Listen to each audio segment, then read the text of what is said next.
Beijing Cup Pages here.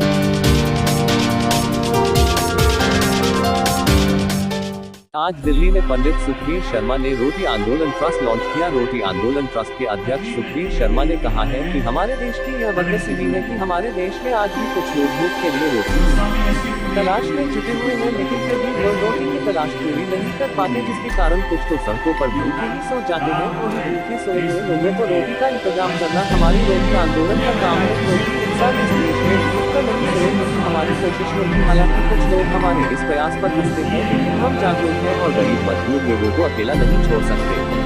हमें दूसरों के प्रति सेवा भाव की जिम्मेदारियां भी लेनी चाहिए। कभी हमने से प्रत्येक एक व्यक्ति एक भूखे व्यक्ति को खाना खिलाता है तो एक बड़ा बदलाव हमारे समाज और देश में होगा। इसी दृष्टिकोण को ध्यान में रखते हुए रोटी भोजन की शुरुआत की जा रही है, क्योंकि हमारी कहावतों में यह कहा जाता है कि हजारों मील की यात्रा एक कदम के साथ शुरू।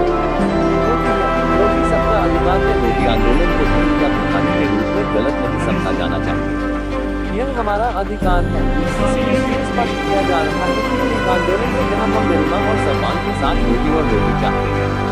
वैदिक काल में हमारे पूर्वजों ने आमतौर पर यज्ञों और हवन में इस मुख्य भोजन की पेशकश को सम्मान देते हुए अपने लेखन के हम पर चित्रित किया। उन्होंने कहा था कि सबसे खराब बीमारी है। महात्मा गांधी ने लोगों के दर्द को महसूस करने के लिए उन्होंने अनुभव किया और व्यक्त किया भूखे के लिए यह आंदोलन सुरक्षा बिल का उपयोग करने के लिए बनाया गया है। भोजन को कानूनी अधिकार देना हमारा मकसद है। यह गांधी जी के पूरे भारत की दृष्टि को एक वास्तविकता में बदलने का अवसर है। गांधी जी यह विचार करते हुए सभी को अपनी दैनिक रोटी कमाने के अवसरों के माध्यम से भूख को समाप्त करने का अवसर है, क्योंकि भूख को समाप्त करने के लिए भूख को समाप्त नहीं कर सकते। अब जरूरतमंद लोगों के लिए इस नेक कार्य पर विचार करने का समय आ गया है।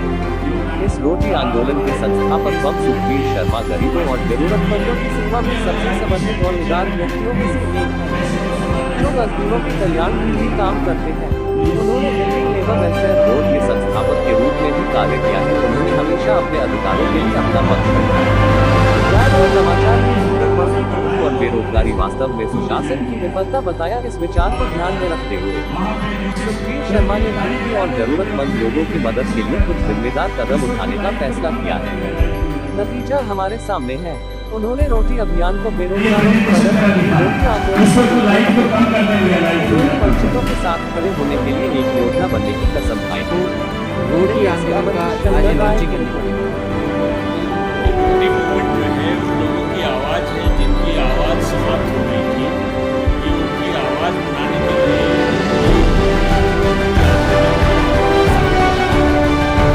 संक्षेप में बताइए क्या क्या किस तरीके से शुरू करेंगे। इसमें सबसे बड़ी बात यह है कि गरीब आदमी है, उसकी जो हालत हो गई है, उस पर हम काम करेंगे। सबसे बड़ा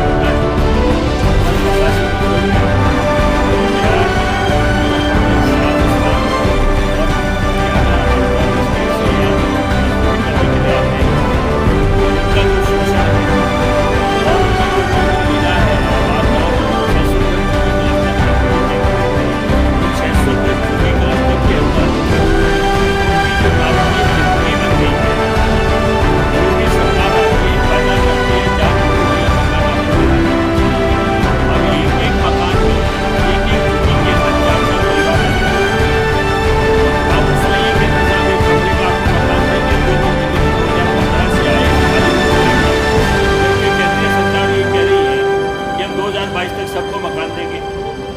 जब आप 2020 में दिल्ली में वोट ले सकते हैं तो 2015 का आपने सीमा क्यों रखी है? और वो जो झुग्गी क्लस्टर है, मान लीजिए 20 एकड़ में है या 25 एकड़ में वो लोग बसे हैं, तो आप उनको मल्टी स्टोरी बिल्डिंग बना के एक एक कमरे का मकान दे के और उनको फारिग करना चाहते हैं, और बाकी जो बची हुई ज़मीन है वो माफिया को बेचना चाहते हैं। अगर आप सही मायने में भला चाहते हैं उन गरीबों का, तो जितनी वो ज़मीन है उस पूरी ज़मीन पे खाली झुग्गियों के लिए, जो झुग्गी में रहने वाले गरीब ये मजदूर लोग हैं, उनके लिए मकान बनाइए आप। पूरा उसको स्कूल है, पार्क है, उनके जीने की व्यवस्था है, जो मास्टर प्लान में प्रोविज़न है, जो ह्यूमन राइट कमीशन के वैल्यूज़ हैं, लॉज हैं, उसको ध्यान में रख के आप उनको जीने का साधन बनाइए। क्योंकि जहाँ एक क्लस्टर में वो काम कर रहे हैं तो आसपास में वो घरों में काम करते हैं या इंडस्ट्री में काम करते हैं। अब वहाँ से उठा के आप ले कहाँ जाना चाहते हैं? तो ये ख़ासतौर से दिल्ली में 610 क्लस्टर हैं, जिसमें 410 के करीब सेंट्रल गवर्नमेंट की लैंड पे हैं और 200 के करीब स्टेट गवर्नमेंट की लैंड पे हैं। सिर्फ पॉलिटिकल मुद्दा बना के पॉलिटिकल पार्टी जो हैं वो उस पर काम करती हैं, लेकिन देती कुछ नहीं है। तो उस पर हम लोग काम कर रहे हैं। और दूसरा, दिल्ली की उद्योग नीति में ये इन्होंने फैसला कर दिया, दिल्ली में कोई मैन्युफैक्चरिंग यूनिट काम नहीं करेगी। अगर जब मैन्युफैक्चरिंग यूनिट काम नहीं करेगी, खासतौर से हमारे गांव में रहने वाले लोग, उन सब गांव 360 से ज़्यादा गांव हैं, उसमें रहने वाले लोगों की हालत ख़राब हो जाएगी। तो उस पर हम लोग काम करेंगे। गांव के लोगों को हम अब मरने नहीं देंगे। उसके लिए भी हम इस जो प्रेजेंट सरकार है, जो इसकी गांव के लोगों के खिलाफ की जो नीति है, उस पर काम करेंगे, आंदोलन करेंगे, उनके हक को दिलाएंगे। और अब ये सरकार उस पर काम नहीं करेगी तो दिक्कत तो उठानी पड़ेगी। दूसरा सेक्टर है इनका, जो हमारे बच्चे हैं। कोरोना के टाइम में जो मैंने देखा है, जो हॉस्पिटल में काम करने वाले जो वर्कर्स हैं, चाहे नर्सिज हैं या पैरामेडिकल दूसरा स्टाफ है, उनका शोषण बहुत गलत हो रहा है। क्योंकि वो वहाँ रिक्रूटमेंट सारी माफिया को दे दी, इन्होंने अपने लोगों को दे दिया। और वो रिक्रूटमेंट जो है उसमें ना कोई सर्विस कंडीशन है, ना कोई लेबर लॉ होता है, ना कुछ होता है।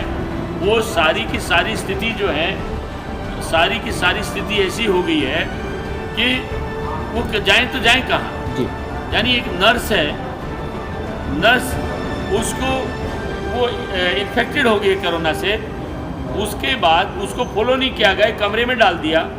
अम्बेडकर हॉस्पिटल के कई लोग थे, वहाँ हमारी एक यूनियन है, उसका प्रेसिडेंट था गौतम, वो कोरोना और उसके साथ इन्फेक्टेड हो गया, एक कमरे में डाल दिया, किसी ने पूछा नहीं। अपने आप ही वो घर के लोग खाना डाल देते थे। और ये मीडिया के जरिए इतना आतंक मचा दिया दिल्ली के अंदर, इतनी बड़ी बड़ी ऐड दे करके।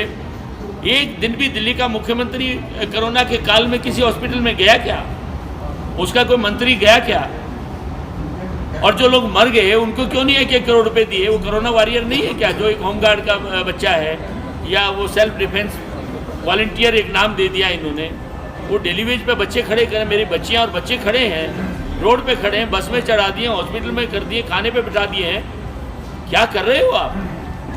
तो ये जो दिल्ली में अनार्की हो गई है, उन सब को रोकने के लिए ये रोटी आंदोलन का जन्म आज हो गया। सवाल ये है कि अलग अलग राज्यों में अलग अलग सरकारें आपको मिलेंगी, अलग अलग पार्टियों की मिलेंगी, वहाँ पे अपने चैलेंजेस को आप कैसे फेस करेंगे? लड़ेंगे, ये नॉन पॉलिटिकल है, जो भी आगे आएगा उससे लड़ेंगे। अरे भाई 86% लोग हैं इस देश में जो लेने वाले हैं, 14% लोग हैं देने वाले हैं।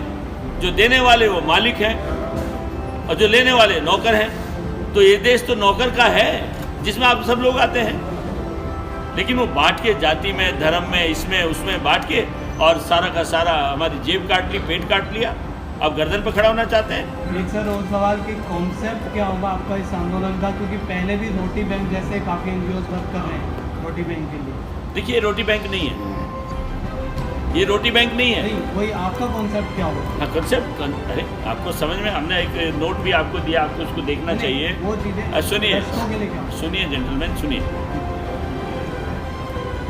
ये रिसोर्स ये हमारा है। हमने एक कस्टोडियन बिठाया चीफ मिनिस्टर बना के कि तुम चीफ मिनिस्टर हो, वो दिल्ली का राजा है, उसका काम है दिल्ली की इकोनॉमी संभालना, भूख नहीं होने देना, अपने लोगों का ध्यान रखना, रोजगार को पैदा करना, ये उनका काम है। जब वो अपने काम को भूल ही गए हैं, उनका जो काम जो कर रहे हैं आज, कभी यहाँ से गुजरात जा रहे हैं, कभी पंजाब जा रहे हैं, कभी कहीं जा रहे हैं। अरे भाई 168 रुपये में आज गरीब आदमी काम कर रहा है। और एक घर के अंदर अगर 4 मोटरसाइकिल हैं, 2 4 व्हीलर हैं, एक आदमी से 5,000 6,000 रुपये वसूल कर रहा है। पेट्रोल में, डीजल में, पार्किंग में 200 रुपये की आप बिजली और 300 रुपये का पानी दे के हमको चीट करना चाहते हो, तो हम एजुकेट करेंगे लोगों को। और ये जो इंडस्ट्री को बाहर निकालना चाहता है, हम इंडस्ट्री को भी बचाएंगे और गरीब मजदूर को भी बचाएंगे। This is the concept. ठीक है सर, थैंक यू। ये कहूँगा कि ये आंदोलन बड़े समय से, जबकि सस्टेनेबल डेवलपमेंट गोल सतत विकास लक्ष्य जो है विश्व का, उसमें दूसरा है जीरो हंगर, यानी कोई आदमी भूखा न रहे पूरे विश्व में। तो ऐसे समय में पंडित सुखबीर शर्मा जी ने ये आंदोलन भारत में शुरू किया है। हर आदमी को हक है कि उसको भोजन मिले, खाना मिले। रोटी उन्होंने शब्द दिया क्योंकि रोटी बड़ा व्यापक शब्द है, लेकिन रोटी के साथ इन्होंने ये भी जोड़ा है कि नहीं, सबको रोजगार भी मिले, काम भी मिले। आज सबसे बड़ा चैलेंज भारत का है युवाओं के साथ। युवा वर्ग अगर क्षुब्ध होगा तो अरब स्प्रिंग का नाम आपने सुना होगा कि जिसमें अल्जीरिया से ट्यूनीशिया से लेकर इजिप्ट तक सरकारें बदल गई, जहाँ की यूथ ने बदला, किसी नेता ने नहीं बदला। वैसी स्थिति कहीं न आने पाए जहाँ की भारत में 60 करोड़ लोग युवा हैं, 600 मिलियन। वैसी बड़ी शक्ति को अगर प्रॉपर उपयोग और उनको संतुष्ट न किया जाए तो बहुत बड़ा दुख होगा। मानवता यही है कि हम भी भूखा न रहें, मेरा साधु न भूखा है। ये हमारी फिलॉसफी रही है। साईं इतना दीजिए जामे कुटुंब समाए, मैं भी भूखा न रहूं, मेरा साधु न भूखा जाए। मैं ये कह रहा हूँ कि अगर कुछ लोग हमारे यहाँ उतने फॉर्चुनेट नहीं है, जो कि शर्मा जी ने अपने लिखा है, जो आर नॉट फॉर्चुनेट इनफ, वैसे फॉर्चुनेट इनफ लोग हैं, उनका कोई दोष नहीं है। हमारा क्या दोष है? किसी गरीब घर में जन्म लिए। और ईश्वरनाथ रेणु बड़े विख्यात लेखक हुए, उन्होंने रेणु सब लिखा क्योंकि लिए तो घर में कर्ज था। वैसे हमने तो चुना नहीं कि हमारे अंबानी के यहाँ घर हमारा जन्म होगा, किसी गांव के छोटे परिवार में होगा। तो हमारा हक है जीवन जीने का, हमारा बचपन ना छीने, हमारी जवानी ना बर्बाद हो, अब बुढ़ापा में संबल मिल सके, उसके रोटी बहुत बड़ा बेस है। इसलिए शर्मा जी ने आंदोलन चलाया है और सब लोग जुड़ करके इसको हम लोग देश नहीं बल्कि आज हम लोग एक लिखे पूरे विश्वव्यापी लेवल पर मानवता के आधार पर सबको भोजन मिले, सबको सेंटर में, नहीं तो विश्व शांति नहीं हो सकती है। शांति के एक मूल मंत्र हैं कि जब तक कि रोटी कपड़ा मकान नहीं होगा, जिसमें रोटी पहला बेसिक आवश्यकता है, मूल आवश्यकता है। तो अगर विश्व में शांति चाहते हैं, विश्व में उन्नति चाहते हैं, तो रोटी सबको मिलना चाहिए, सबको रोजगार मिलना चाहिए, काम मिलना चाहिए। सर एक सवाल ये कि बात विश्व की आप कर रहे हैं, लेकिन यहाँ पर कुल मिला के केजरीवाल सरकार और आम आदमी पार्टी सरकार की बात हो रही है, जबकि भारत की बात होनी चाहिए। यूपी, बिहार, हिमाचल प्रदेश, उत्तराखंड, कई सारे ऐसे स्टेट हैं जहाँ पर वाकई में ही दिक्कत है, रोटी की प्रॉब्लम है। केवल दिल्ली को ही क्यों टारगेट किया था? नहीं, ये दिल्ली का उदाहरण दिया गया। दिल्ली से शुरू कर रहे हैं, दिल्ली कैपिटल है ना सर, कैपिटल है दिल्ली, दिल्ली हर्ट है, हम दिल्ली रहते हैं। लेकिन बात हो रही है पूरे मानव समुदाय की, किसी ये जोग्राफिकल बाउंड्री में नहीं बधा हुआ है, पूरे विश्व की बात। वो शर्मा जी ने जवाब दिया आपको बहुत अच्छा कि ये न किसी राजनीतिक पार्टी से रिलेटेड है। कहीं भी कोई भी आदमी कहीं किसी पार्टी का राज हो, चाहे ममता दीदी का राज हो या कर्नाटका में हो या केरल में कांग्रेस हो, कहीं भी कोई भूखा आदमी हो उसको रोटी मिलनी चाहिए, ये इनका संकल्प है। और उस संकल्प के साथ हम लोग आए हैं, राजनीतिक पार्टी के बल बेसिस पर नहीं। और ये लड़ाई भी नॉन पॉलिटिकल होगी, ध्यान रखिए।